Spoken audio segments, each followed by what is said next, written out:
Hi friends, beef master Tamil சேனலுக்கு உங்களை அன்புடன் வரவேற்கிறேன்.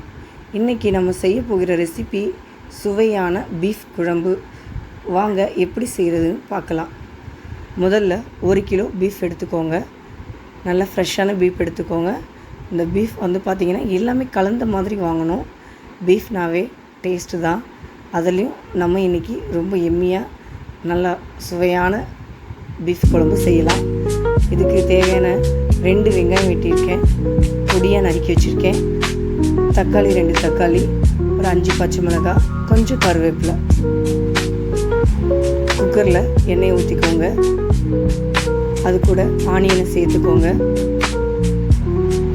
கூடவே கருவேப்பிலையும் சேர்த்துக்கோங்க. நான் இதுக்கு 2 பட்டை, கிராம்பு, ஏலக்காய் இது எல்லாத்தையும் எடுத்து வச்சுருக்கேன். எனக்கு தேவையான அளவு நான் எடுத்து வச்சுருக்கேன். உங்களுக்கு எவ்வளோ தேவையோ அதை நீங்கள் பார்த்து எடுத்துக்கோங்க. இப்போது இது கூடவே நம்ம எடுத்து வச்சுருக்க பட்டை, கிராம்பு, ஏலக்காய் இது கூட நம்ம சேர்த்துக்கிடலாம்.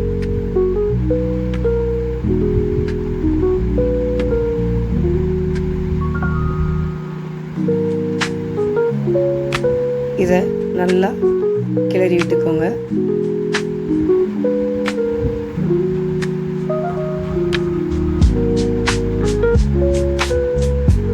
நான் எப்போவுமே செக்கில் ஆட்டின நல்லெண்ணெய் தாங்க யூஸ் பண்ணுவேன். இது இல்லைன்னா நான் தேங்காய் எண்ணெய் யூஸ் பண்ணிக்கிறேன். இது ரெண்டுமே உங்களுக்கு கிடைக்கலன்னா நீங்கள் சுத்தமான கடலை எண்ணெய் யூஸ் பண்ணிக்கோங்க. ஏன்னா எப்போவுமே செக்கில் ஆட்டுறது ரொம்பவும் நல்லது. உங்களுக்கு எது பெட்டரோ அதை நீங்கள் சூஸ் பண்ணிக்கோங்க. வெங்காயம் நல்லா வதங்கணும். கொஞ்சம் பொறுமையாக கிண்டி விடுங்க. நல்லா கோல்டன் கலரில் வரும். பொன்னிறமாக வந்தால் சுவை ரொம்ப நல்லா இருக்குங்க.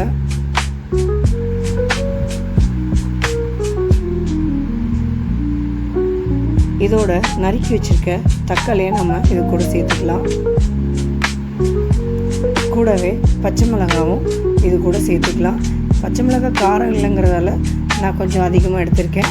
உங்களுக்கு எப்படி இருக்குன்னு சொல்லிட்டு நீங்கள் பார்த்து சேர்த்துக்கோங்க.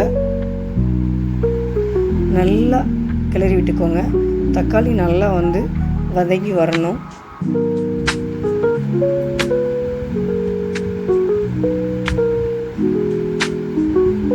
இது கூட நான் 2 டேபிள் ஸ்பூன் இஞ்சி பூண்டு விழுது எடுத்து வச்சுருக்கேன். அதையும் நான் இது கூட சேர்த்துக்கிறேன். எப்போவுமே இஞ்சி பூண்டு விழுது போட்டதும் தீயை நம்ம கம்மி பண்ணிடணும். அப்போ தான் அது நல்லா அந்த வாசம் போகிற அளவுக்கு நல்லா வதங்கும். அப்படி வதங்கி வரும்போது அதோட டேஸ்ட் ரொம்பவே நல்லா இருக்குங்க. ஒரு 5 மினிட்ஸ் சிம்லேயே இருக்கட்டும்.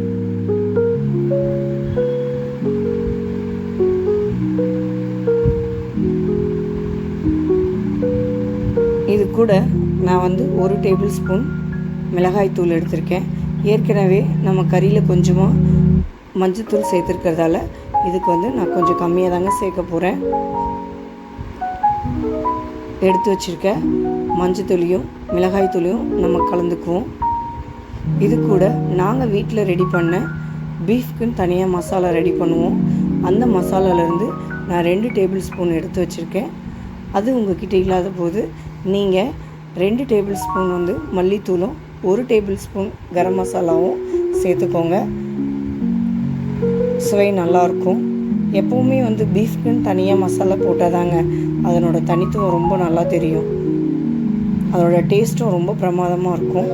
இப்போது நீங்கள் இந்த மசாலா ரொம்ப அந்த பச்சை வாசம் போகிற அளவுக்கு நல்லா வதக்கி எடுத்துக்கோங்க.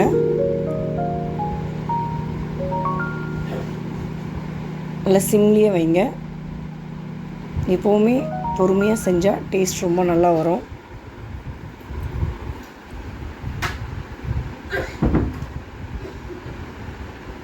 இது கூட நம்ம சுத்தம் பண்ணி வச்சுருக்க பீஃபையும் சேர்த்துக்கலாம்.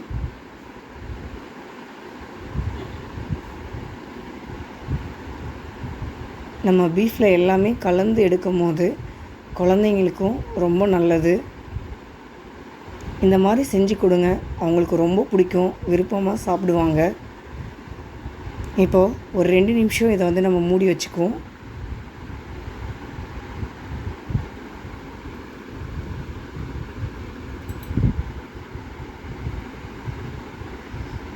இதை இப்போ திறந்துட்டு இப்போது நான் வந்து பசும்பாலில் தயிர் எடுத்து வச்சுருக்கேன் 1 கப்பு. நீங்கள் தயிர் ஏன் சேர்க்கணுன்னு கேட்டிங்கன்னா ரொம்ப சாஃப்டாக மென்மையாக இருக்குங்க கறி. நீங்கள் சாப்பிடும் போதே பீஃப் சாப்பிட்ட ஃபீலே இருக்காது, அவ்வளோ நல்லாயிருக்கும். சில பேர் வந்து ரொம்ப ரஃப்பாக இருக்குது, சமைக்கும் போது வந்து சரியாக எதுவும் ஆகலை அப்படின்லாம் சொல்லுவாங்க. அந்த மாதிரிலாம் எதுவுமே இருக்காதுங்க. ரொம்பவும் ஸ்மூத்தாக நல்லாயிருக்கும். கையில் அப்படியே நீங்கள் தொட்டிங்கன்னா பிரிஞ்சு வந்துடும், அந்தளவுக்கு நல்லாயிருக்கும். இது கூட தேவையான அளவு உப்பு சேர்த்துக்கோங்க. நல்லா கிளறி விட்டுக்குங்க. அந்த மசாலா நல்லா அதுக்குள்ளே ஸ்ப்ரெட் ஆகணும். அது கூட கொஞ்சமாக தண்ணி ஆட் பண்ணிக்கோங்க. ஏற்கனவே நம்ம தயிர் ஆட் பண்ணியிருக்கோம். பீஃபும் நல்லா தண்ணி விடும், அதனால் நம்ம கொஞ்சமாக சேர்த்துக்குவோம். அவ்வளோதாங்க. இது அப்படியே நம்ம வந்து விசில் போட போகிறோம். எப்போவுமே விசில் போடும்போது 3 விசில் வந்து நல்லா ஹை ஃப்ளேமில் வைக்கணும். தீ அதிகமாக இருக்கணும். ஒரு 4 விசில் வந்து சிம்மில் வைக்கணும். அப்படி வச்சிங்கன்னா உடனே நல்லா குக் ஆகிடுங்க. ரொம்ப லேட்டாலாம் ஆகாது, டக்குன்னு முடிஞ்சிடும். இப்போது நம்ம இதை ஓப்பன் பண்ணலாம். ரெடி ஆகிடுச்சு.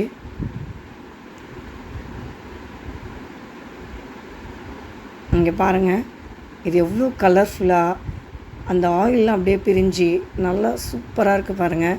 இதை வந்து உங்களுக்கு வந்து என்னால் க்ளோஸ்அப்பில் காட்ட முடியல, ரொம்ப கிட்ட காட்டினா ரொம்ப நல்லாயிருக்குங்க பார்க்குறதுக்கு. எனக்கு வந்து எல்லாமே கரெக்டாக இருக்குது அப்படிங்கிறதால நான் இது கூட எக்ஸ்ட்ரா எதுவும் ஆட் பண்ணலை. உங்களுக்கு தேவை அப்படின்னா நீங்கள் கொஞ்சம் மிளகுத்தூளை ஆட் பண்ணிக்கோங்க. வேணும்னா 2 காஞ்ச மிளகாய் போட்டிங்கனாலும் அதனோட ஃப்ளேவரும் சூப்பராக இருக்கும்.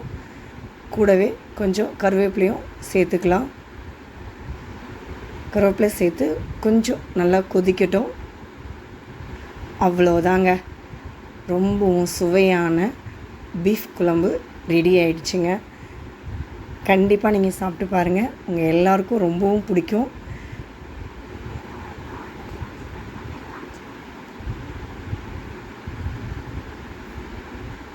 உங்களுக்கு ரொம்ப பிடிச்சிருந்தா உங்கள் ஃப்ரெண்ட்ஸ்க்கு எல்லாருக்கும் ஷேர் பண்ணுங்கள், லைக் பண்ணுங்கள். என்னோடய சேனலை சப்ஸ்கிரைப் பண்ணுங்கள். என்னோடய சேனல் வந்து பார்த்திங்கன்னா பீஃப் மாஸ்டர் தமிழ் சேனல்.